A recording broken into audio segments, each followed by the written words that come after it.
So, two things are important here.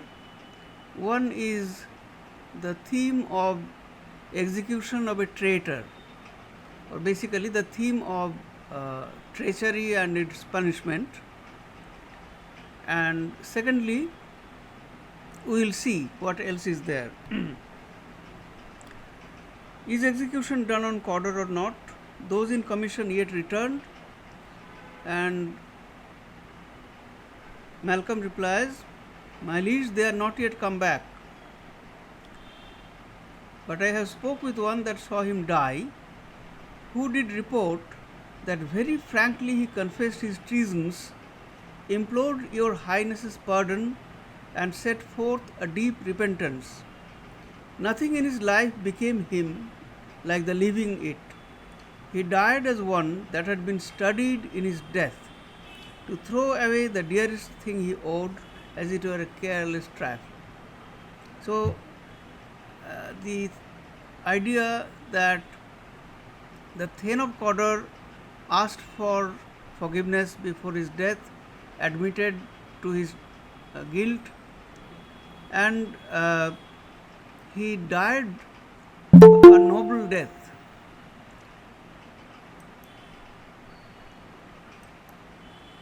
Why is it important? Because for a Christian, dying a good Christian death was very important. In the Middle Ages, there was the art of dying, where people were taught how to die properly as a good Christian. Basically, the idea was that a good Christian should confess of all his sins and all his crimes before death, so that when he goes to meet God for judgment, he might be pardoned. So the idea of purgation of crime, as you know that in Roman Catholicism in the Middle Ages there was the idea of a purgatory, that is a place, an imaginary place between heaven and earth, where the dead souls waited for being directed towards either heaven or hell. So it is a place where they were expected to become aware of their sins and thus being purged of their sins.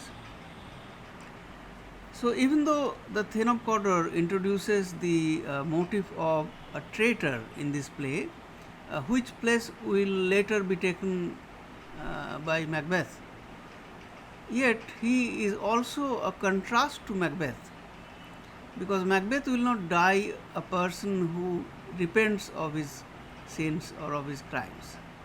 So unlike Macbeth in the future, the Thane of Cawdor asked for forgiveness. And then Duncan says there is no art to find the mind's construction in the face. So from the face of a person you cannot judge his true character. He was a gentleman on whom I built an absolute trust. So you realize that it was in the Renaissance that the social status of a gentleman was for the first time being recognized. It was in fact a transformation of the Italian Renaissance ideal of the courtier in Castiglione's The Book of the Courtier, when in the 16th century Sir Thomas Hoby translated it into English. In his book, the idea of the courtier gets transformed into the idea of an English gentleman. And as we know that in England at that time, many people were buying, in fact, the office of a gentleman, and Shakespeare was also one who bought the title of a gentleman. So, a gentleman can be trusted. And then we notice Duncan speaks of absolute trust. So here Duncan appears to be a gullible person, that is a person who can be easily cheated. And as we will see that later, Macbeth trusts nobody. So Macbeth is another extreme.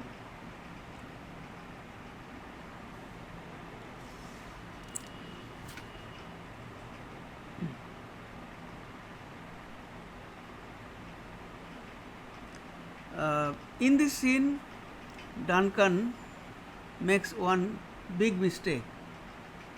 That is, he declares his eldest son Malcolm as the Prince of Cumberland. Now, why is it a mistake? Because historically, in Scotland, in the laws of succession, the king's immediate blood relative or the king's sons were not supposed to inherit the throne. The succession could pass on to somebody else according to the laws of succession. And in Scottish history, Macbeth was supposed to succeed Duncan as king. Macbeth was also related to Duncan by blood. So naturally, Macbeth would expect Duncan to make him the next king or to announce him as the next king. Now in Scotland, whoever is decided to be the next king, the first step is to announce him as the Prince of Cumberland. So here Malcolm is announced as the Prince of Cumberland, indicating that he will be the next king, and therefore Macbeth feels cheated, frustrated, and that gives rise to grievance and grudge in him.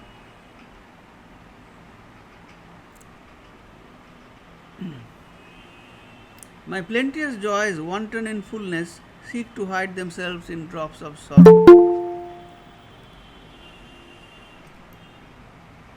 Sons, kinsmen, thanes, and you whose places are the nearest, know, we will establish our estate upon our eldest, Malcolm, whom we name hereafter the Prince of Cumberland, which honour must not unaccompanied invest him only, but signs of nobleness like stars shall shine on all deservers. Which means that Duncan always speaks in a courtly language, which means that when an announcement for a future king is made, then the future king will not be the beneficiary, but all other courtiers will also get some reward. And the immediate person whom he wants to reward is Macbeth. So he decides to go to his castle and says, from hence to Inverness and bind us farther to you. So from hence here I want to go to Macbeth's castle, and I will more deeply be tied to you, bound to you by various loyalties and love relationship. So the rest is labour, Macbeth says, which is not used for you. I will be myself the harbinger and make joyful the hearing of my wife with your approach. So Macbeth says that I will be the messenger and I will go before you and announce your approach to my wife.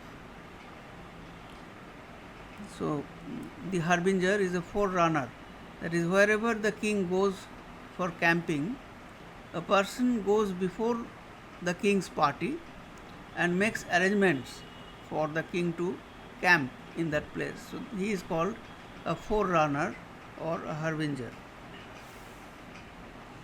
Then we see Duncan praises Macbeth, but before that, Macbeth in an aside says, the Prince of Cumberland, that is a step on which I must fall down or else overleap, for in my way it lies.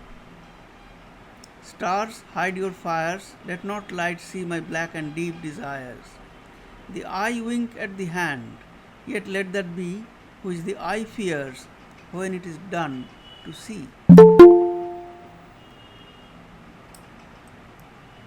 So Macbeth immediately has some idea in his imagination, obviously the idea of murdering the king, because the king is voluntarily going to his place. Now later we will see that Lady Macbeth suggests to Macbeth that Duncan will never return from their castle, and therefore all blame falls upon her, that she is the first person to plot against Duncan's murder.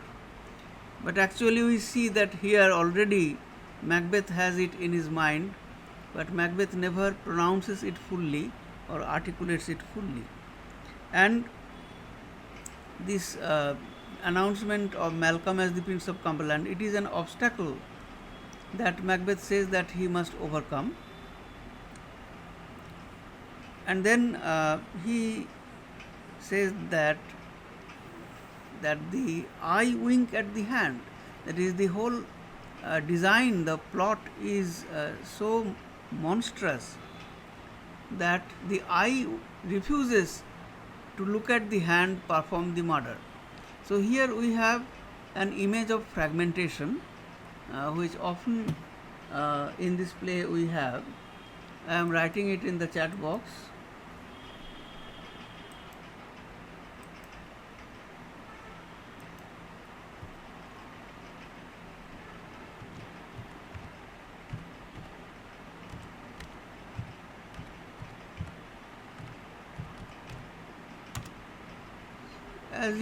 As I already told you that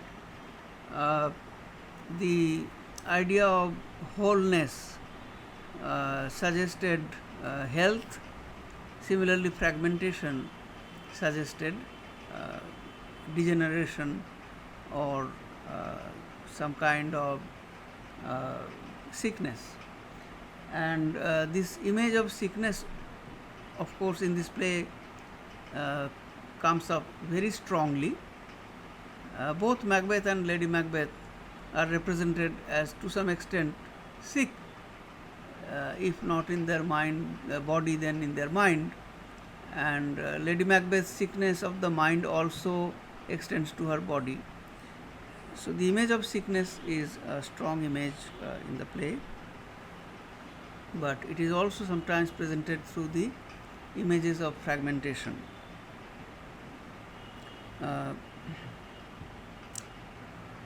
And then Duncan praises Macbeth, ironically. True worthy Banquo, he is full so valiant, and in his commendation I am fed. It is a banquet to me. The idea is that when people praise Macbeth, commendation means praise, then I am fed, that I am nourished, I am happy that my own loyal courtier or loyal servant is being praised. Let's after him, whose care is gone before to bid us welcome. It is a peerless kinsman. So a phrase describing Macbeth by Duncan, peerless kinsman, that is a relative who cannot be compared to any other. So it is a term of praise, but it also contains the idea of kinship.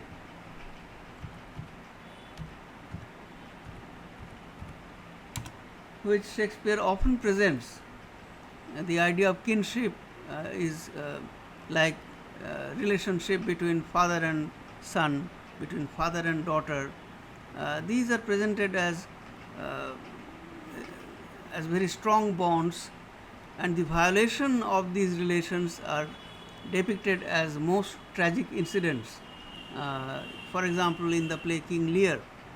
So kinship is a word common in Shakespeare. Lady Macbeth receives a letter by Macbeth from a messenger. I am not reading the letter because it is a kind of a reporting of what we know already so far. And but here Lady Macbeth says, "Yet do I fear thy nature, it is too full of the milk of human kindness to catch the nearest way." This phrase later became famous, milk of human kindness.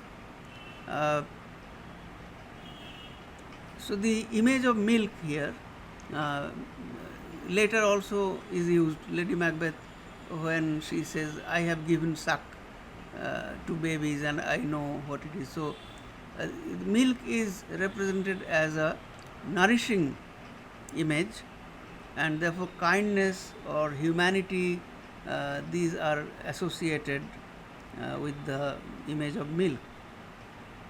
So Macbeth is kind or humane, which is a cause of Lady Macbeth's worry.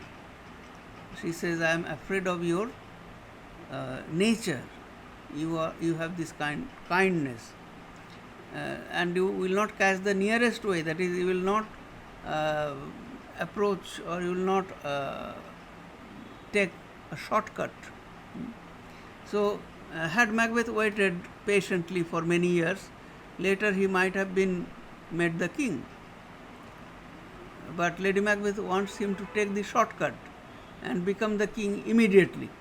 But that is not what Macbeth's nature is. Thou wouldst be great art not without ambition, but without the illness should attend it. That is, you want to be great, you have ambition, but in order to be successful, you won't adopt the evil ways which are necessary without the illness. What thou wouldst hidely, thou wouldst that holily, that wouldst thou holily. So, any high ambition that you have, you want to do it in a holy manner, that is not by adopting any evil step. Would not play false, and yet wouldst wrongly win. Thou wouldst have great glamis, that which cries, thus thou must do, if thou have it. So, you must become the king, as if there is a kind of a spontaneous demand by the situation that you must take steps so that you become the king immediately. And that which rather thou dost fear to do, then wishes should be undone. Hie thee hither, that I may pour my spirits in thine ear, and chastise with the valour of my tongue all that impedes thee from the golden round, which fate and metaphysical aid doth seem to have thee crowned withal. The golden round is the crown. Okay. So, Macbeth says that, Lady Macbeth says that you come to me so that I can pour into your ear words which will inspire you to act in such a fashion that you win the crown immediately. And it is your fate and metaphysical aid because of the prophecies by the witches also suggest that you will become the king. Then a messenger comes and says the king will come tonight. King comes here tonight, and the lady says, thou art mad to say it, is not thy master with him? So where is Macbeth? Macbeth should bring this news.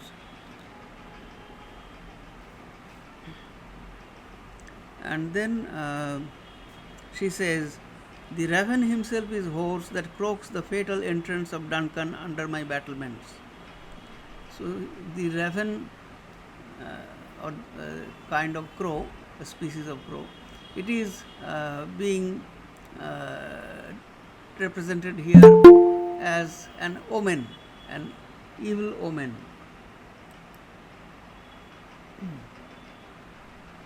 So the raven that croaks will croak hoarsely, that croaks to announce the advent of the king, will croak hoarsely. Come, you spirits. So here Lady Macbeth invokes the evil spirits that tend on mortal thoughts. Mortal thoughts means thought of death. So Lady Macbeth is thinking about the death of Duncan. Unsex me here. Unsex me here actually means that let my gender be changed from female to male, and fill me from the crown to the toe, top full of direst cruelty.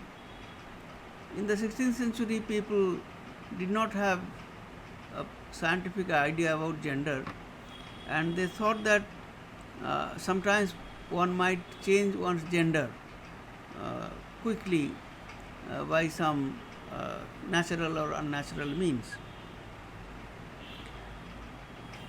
She prays to the evil spirits that you fill me from crown to the toe. Crown is head, head to toe, top full of direst cruelty. Why? Because cruelty is not natural to the female gender, and she needs this kind of cruelty for achieving her purpose. Make thick my blood, stop up the access and passage to remorse. So if the blood is thick, then pity cannot move in the blood, so to say. So remorse and pity, they will be stopped. The blood will not carry them quickly. That no compunctious visitings of nature shake my fell purpose. So here nature is imagined as a benign nature. Nature almost always in Shakespeare has a benign sense. So her nature is feminine, and it inhibits the idea of murder or cruelty, but any compunctious visiting of nature must be stopped. That is, any thought of hindering the murderous action has to be stopped. She must not feel pity for the old king. Come to my woman's breast and take my milk for gall. Once again, the image of milk as a sustaining, nourishing image, which she wants to be changed into gall or poison. You murdering ministers, agents, wherever in your sightless substances you wait on nature's mischief. So these are the unknown evil spirits, the spirits that Lady Macbeth evokes. They are not named, but they are unknown and unseen evil spirits of the night. The night is always associated with evil. Come thick night and pall thee in the dunnest smoke of hell, that my keen knife see not the wound it makes.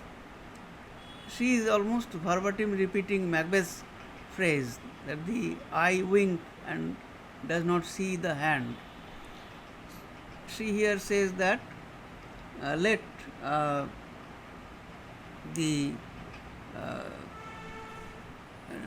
night be so thick and so dark that one is unable to see the act of the knife or the murder. Nor heaven peep through the blanket of the dark to cry, hold, hold.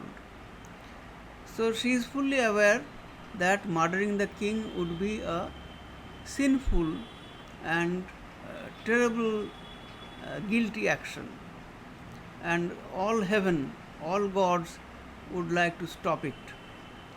But she wants the evil spirits to make the night so dark that even the heavens cannot see, and ask for stopping it. Do you have any question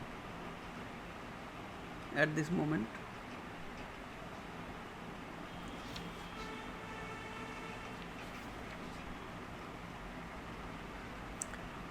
It is quite interesting how in this play Macbeth and Lady Macbeth, they present so many images of time. Earlier in Macbeth's speech we have seen the present and the past, and here Lady Macbeth says, this ignorant present, the letters have transported me beyond this ignorant present, and I feel now the future in the instant, as if the future has already arrived in this instant. The present is ignorant because it does not know what is going to happen in the future. When Macbeth tells her that the king proposes to come here tonight and he will go away tomorrow, then she says, "Oh, never shall sun that morrow see. Your face, my Thane, is as a book where men may read strange matters. To beguile the time, look like the time." So Macbeth's face is very transparent. What Lady Macbeth means is that one can read your face very quickly, very easily, but you must learn to have a deceptive face. You must learn how to hide your emotions, to beguile the time, look like the time, bear welcome in your eye, look your hand, your tongue, look like the innocent flower, but be the serpent under it. So now you are welcoming the king and his party, so you must have that welcoming look, but underneath you must be plotting of murder. He that is coming must be provided for, and you shall put this night's great business into my dispatch.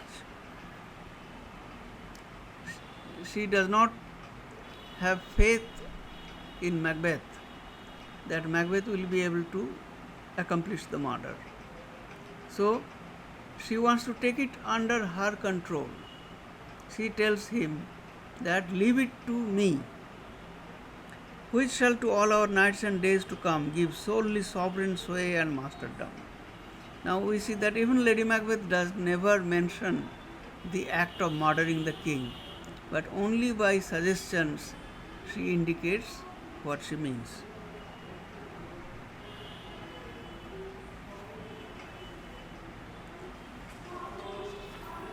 In the next scene, Duncan comes and Duncan praises Macbeth's castle, says that it has a nice air because the bird, martin, the small bird like a sparrow, it builds its nest, and he says that wherever the martin builds its nest, there the air is very pure and fresh.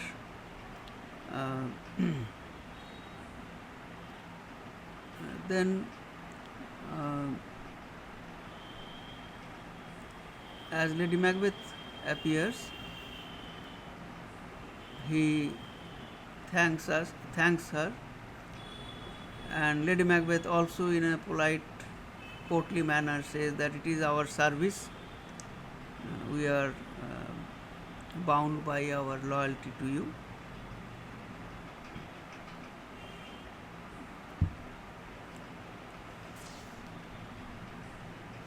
And Duncan is so trusting of Macbeth and Lady Macbeth.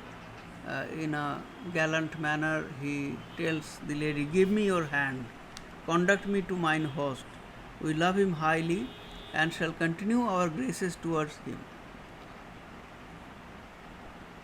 So this scene is a scene where Duncan is welcomed into the castle, and it will contrast heavily with the scene of his murder.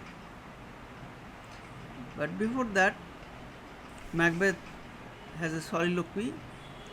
If it were done when it is done, then it were well, it were done quickly. If the assassination could trammel up the consequence and catch with his surcease success, that but this blow might be the be-all and the end-all here, but here upon this bank and shoal of time we would jump the life to come. So he has a clear idea of the consequences of murdering Duncan, and he is thinking that if with the act of murder everything ended, then it would have been better. If the assassination could trammel up the consequences, trammel up means entangle. So if the consequences could be entangled and stopped from happening, and with his surcease, that is, with the death of Duncan, success. So if that point of success could be frozen in time, so to say, it would have been better, but it will not be like that. So he says this blow might be the end all and be all and end all. So I wish that this blow, that is the act of murdering Duncan, could be a single act that would end without further consequences. But that does not happen, so he says, but here he repeats here twice. Here means on the earth. Upon this bank and shoal of time. So this is a very Shakespearean phrase. Bank means bench. Shoal is derived from school. Bench and school of time. Bench refers to judgment. So here we are judged of our actions, and school, that is, we are taught by punishment. We would jump the life to come. So the life to come, that is the future life, that is life after death, that cannot be jumped. But in these cases, we still have judgment here, that we but teach bloody instructions, which being taught return to plague the inventor. So Macbeth says that it is not a question only of jumping the future, that is the afterlife and the verdict of God, but a perpetrator of crime gets his punishment here only, and we are judged and punished here on this earth only, and whatever we do, we reap the consequences. So if we teach bloody instructions, that is, if we murder somebody, then there is a chance that we might be murdered in return. It returns to plague the inventor. This even-handed justice commends the ingredients of our poison chalice to our own lips. So we get justice here only, and if we offer poisonous drink to somebody, that chalice cup, that drink returns to us, to our lips. That is, in other words, we suffer the same consequences of what we do to others. Any criminal acts, any foul acts, we have to suffer for them in this earth only, on this earth only. And then he enumerates what are the several reasons for which this act of murdering Duncan should never happen. Unlike Lady Macbeth, who cannot analyze or who cannot think of this in an analytical fashion, Macbeth is a man of the world. So he is much more familiar with the duties and responsibilities of a courtier or of a gentleman. So he says he is here in double trust, Duncan. First, as I am his kinsman, I am his relative and his subject. He is my king. So, loyalty of a subject and the good faith and trust of a relative, both should stop me from this act. Strong both against the deed. Then as his host, third reason, I am his host and he is my guest, who should against his murder shut the door, not bear the knife myself. So he is very eloquent and he can see very clearly what are his duties and what are the obligations that he is going to flout. So I should not bear the knife myself, I should protect him from any act of violence. Lastly, besides this, Duncan hath borne his faculties so meek, hath been so clear in his great office, that his virtues will plead like angels, trumpet-tongued against the deep damnation of his taking off. But the King Duncan has been such a good king. He has been so good to people, so good to his subjects, and so good to his courtiers, that everybody is so much aware of his virtues that murdering him will turn everybody hostile, and everybody would blame this act, trumpet-tongued like the angels on the day of judgment they blow their trumpets. So like that, everyone will talk against this act. And pity like a naked newborn babe striding the blast, or heaven's cherubins, horsed upon the sightless couriers of the air, shall blow the horrid deed in every eye, that tears shall drown the wind. So, in other words, here we have an image of a cherubim, that is an angel who is depicted in the Western canon of painting as a child, a baby with wings.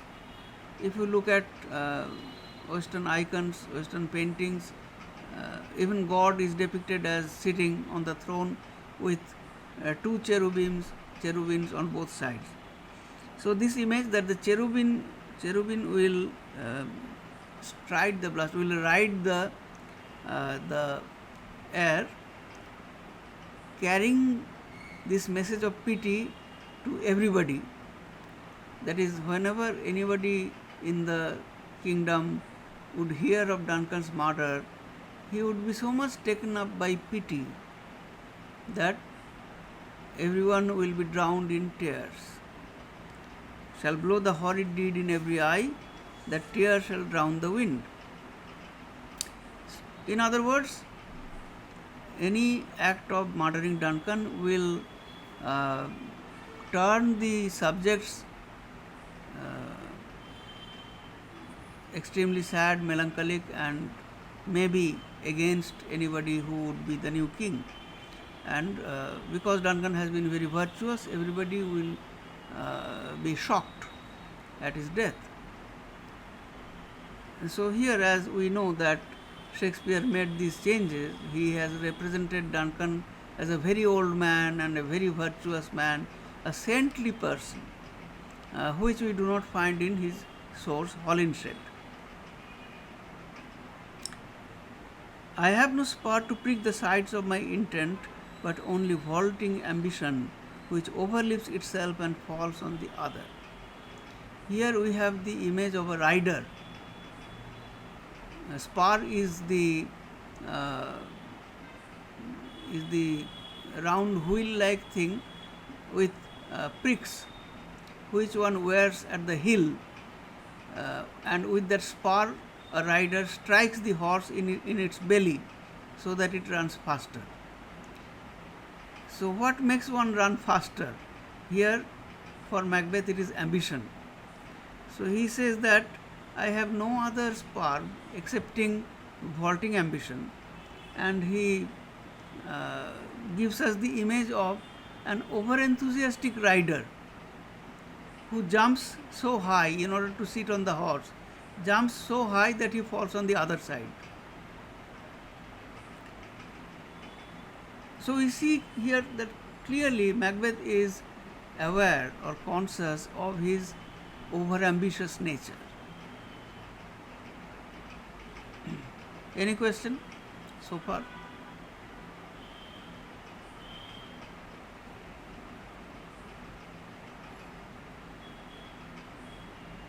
Anybody has any question?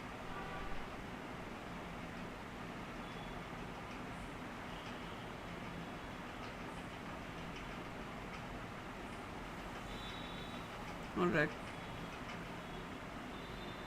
Are you all following me? Yes, sir. Okay. If you have any question, you can ask.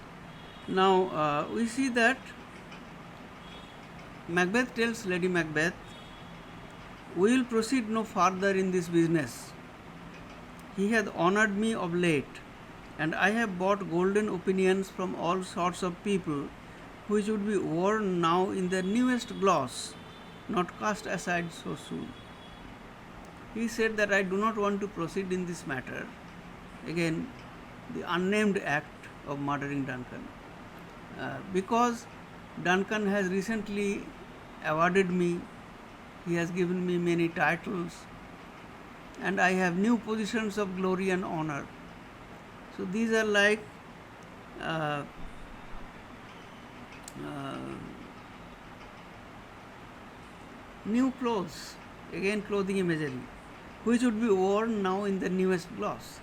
So, like new clothes, they have the gloss as yet, and I have got a very good opinion from the people.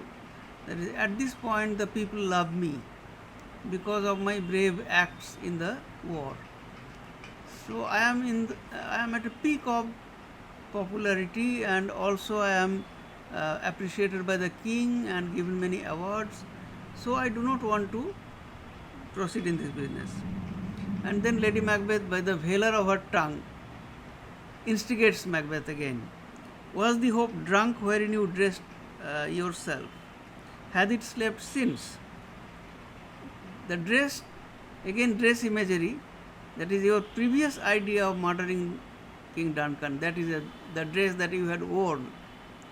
So, didn't you think of it at that time? Has it slept since, and wakes it now to look so green and pale at what it did so freely? The imagery of a hangover, you know. So after heavy drinking, when one wakes up next night, one looks green and pale. From this time such I account thy love. Art thou afeard to be the same in thine own act and valour as thou art in desire? So obviously Lady Macbeth has apprehended the weakness of Macbeth. What is his weakness? His desire, his ambition. And the lady says that, will you be a different man, that is desiring one thing but not acting to fulfill that desire? You are afraid. Wouldst thou have that which thou estimest the ornament of life, and live a coward in thine own esteem, letting I dare not wait upon I would, like the poor cat in the adage? Adage is proverb, the proverbial cat that wants to have the fish but would not wet its paw. So, she is taunting Macbeth by saying that you want to have something,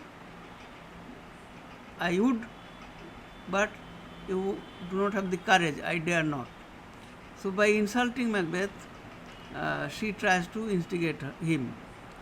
Prithee peace, I dare do all that may become a man, who dares do more is none. So you often have in Shakespeare an examination of the concept of man. So a man is different from a god or from a monster. Macbeth says that I am a courageous person and I can do everything that a man dares to do, but I cannot do things for which one has to become a monster or more or less than a man. What beast was it then that made you break this enterprise to me? So the lady says that when you told your plan to me, then you were an animal. You were not a man at that time. When you does do it, then you were a man. Actually, from the lady's point of view, she says that when you had that, the plan of murdering Duncan, then you were a man. Then you were a courageous man. And to be more than what you were, you would be so much more the man.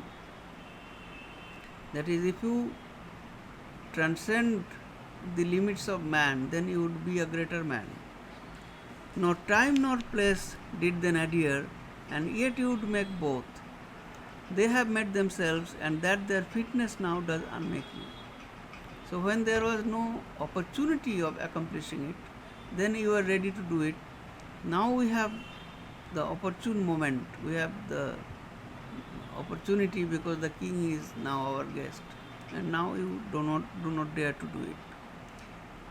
I have given suck and know how tender it is to love the babe that milks me. I would, while it was smiling in my face, have plucked my nipple from his boneless gums and dashed the brains out, had I so sworn as you have done to this. So, she presents a violent image a mother who is milking her baby, she says that if it were necessary for my purpose to do so, then I would even pluck the baby from my nipple and dash it against the ground and kill it. So Lady Macbeth presents an exaggerated view of determination or purpose, which is also a monstrous view, but this is also an unmaking of her gender.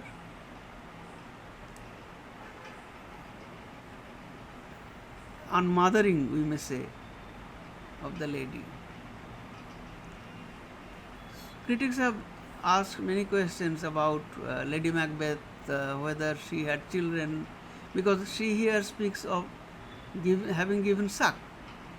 Now Macbeth does not have any child. So some critics suggested that maybe by a previous marriage Lady Macbeth has children. But Shakespeare does not give any further explanation of this. So we have this famous essay, How Many Children Had Lady Macbeth? I will give you some material from that. So the question is not literal. Were Lady Macbeth really a mother? Was Lady Macbeth really a mother or not? That literal question is not important. The question is, why does she want to be contrary to her present state, her state of being a female, her state of being a mother, a nurturing mother, and so on, a nursing mother? Why does she want to be different? So the image of images which are associated with humanity, with kindness, these images are deliberately being violated by Lady Macbeth and others. Basically, Lady Macbeth and Macbeth, they present many violent images suggesting the unmaking of man. That is, man is not a given. A man may at any point turn into a monster.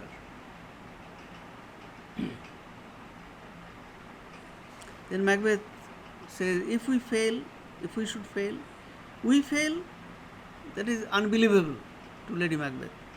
But screw your courage to the sticking place and will not fail. When Duncan is asleep, where to the rather shall his day's hard journey soundly invite him?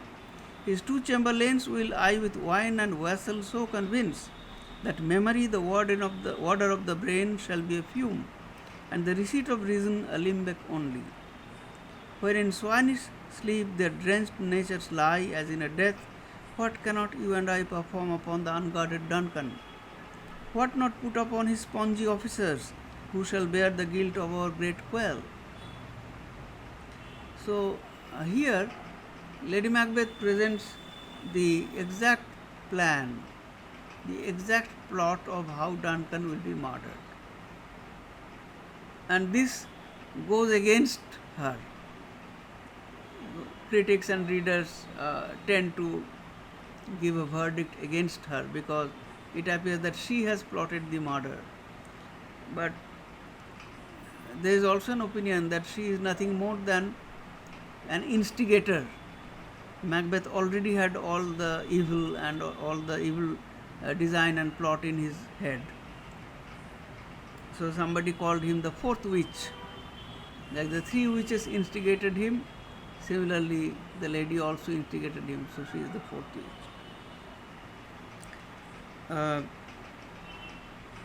So here she says that because of his tiresome journey, Duncan, an old man, he will quickly be sleepy and go to a sound sleep. And I will poison the drink of his guards so that they will be completely intoxicated. And here we have the image of an image from chemistry or alchemy, that when there is a liquid which is impure, you boil the liquid in a container, and through a glass pipe you let the fume come, and then you pass uh, something cold water on that tube, and then the impurities stay in the original container, and the fume is again dissolved into liquid, and the pure liquid falls in the container that retains it, right. So it is an image of distillation taken from chemistry or alchemy. Limbec means alembic, okay. uh, and she says that the gods, they will be so intoxicated by the fume that memory will not be able to filter, their what they are doing, their actions, and they would not be aware of what they are doing, and therefore it would be very easy to kill them. So she says that we will also kill the gods. Uh, what not, or we may blame them. What not put upon his spongy officers, the drunk gods, so to say, and we will say that the gods have killed the king. Right. So this is how she plots the murder. And hearing this, of course, like everybody else, Macbeth is also astounded, extremely surprised, and says, "Bring forth men children only, for thy undaunted metal should compose nothing but males." So we see in Shakespeare a stereotyping of gender. So males can indulge in cruel acts, or cruelty is a male attribute, and since Lady Macbeth is appearing to be so cruel in her thought, in her imaginings, therefore she should give birth only to male children. So kind of stereotyping of male and female. Will it not be received when we have marked with blood those sleepy two of his own chamber? So Macbeth also then adds to the plot that we will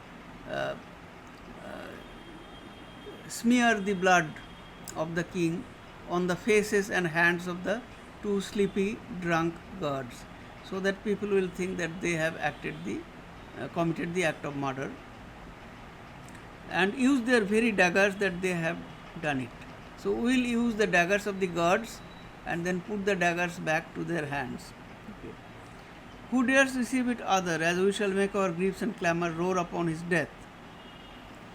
So because we will so horribly wail and mourn the death of Duncan that nobody would be able to doubt us, and they would obviously take it for granted that the gods killed Duncan.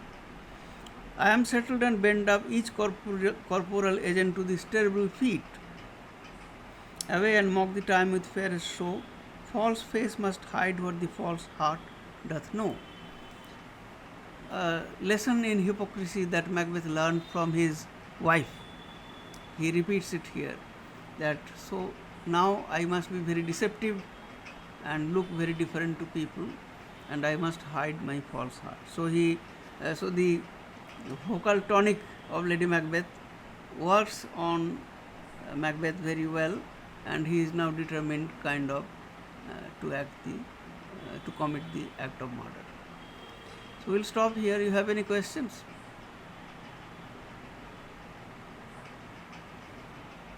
Sir, I have one question.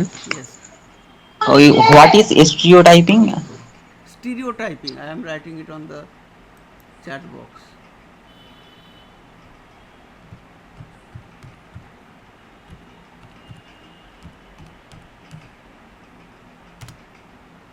Stereotyping means having a generalized idea. There could be stereotyping in gender, in matters of gender. For example, if we say that, well, men are stronger than women, okay, or if we say that men are more courageous than women, that is a stereotyping. As you know that Now there are many women who are in the Air Force or in the Navy, in the Army, and there are many men who dare not to be there. So these women are more courageous than many men. So it is a false statement. So any false statement or generalized statement is a stereotyping. So this is an example of stereotyping in gender. There could be stereotyping about race, like the English think that the Scots are more stupid, and the French are more feminine, and the French think that the English are uh, more attached to money, and so on and so forth. Like we also here in India have many ideas about the different races, stereotyping of the different people. Is it clear? Yes, sir. Okay. Any other question?